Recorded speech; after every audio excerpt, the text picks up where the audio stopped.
Kunwari pang may bibilhin daw sa tindahan. Pero ang totoo, dalawang lalaking magkaangkas o humahanap lang pala ng tiyempo para magnakaw sabay sibat sa Valenzuela.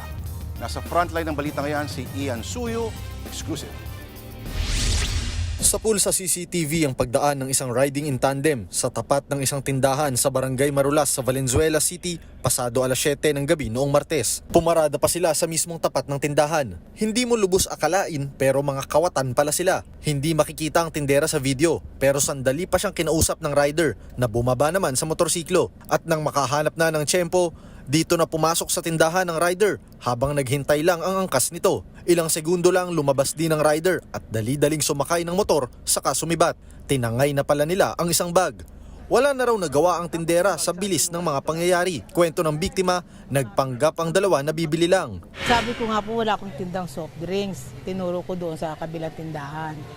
Kasi hindi pa rin siya umalis. Sabi niya, o sige, parang namili siya ng mga paninda ko. Siguro yung napili niya yung dulong-dulo, yung cup noodles. Sabi, sige, yung cup noodles na lang po. Habang naghahanap ako, hindi ko na rin napansin na nakapasok na pala siya rito. Tapos, bigla na lang silang umalis. Laman ng natangay na bag ang isang cellphone at pera na kinita ng tindahan na may kabuuang halaga na nasa 15,000 pesos. Hindi namukhaan ang mga kawatan dahil nakasuot sila ng helmet at wala rin palatandaan ang motor.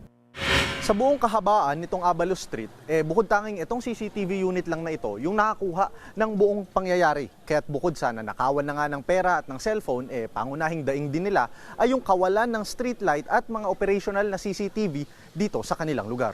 Kung mga active lang sana yung mga CCTV rito sa mga daan, madali silang matrace sana. Kaya lang po yung mga CCTV po kasi rito, mga may nakakabit na kaya lang hindi po gumagana.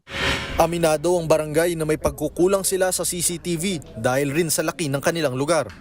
Meron man pero hindi lahat ay working. Yung mga main road natin is pinupuno ngayon ng CCTV. Swerte sana kung magkaroon pa ng additional para makatulong. Patuloy pang inaalam ang pagkakakilanlan ng mga kawatan.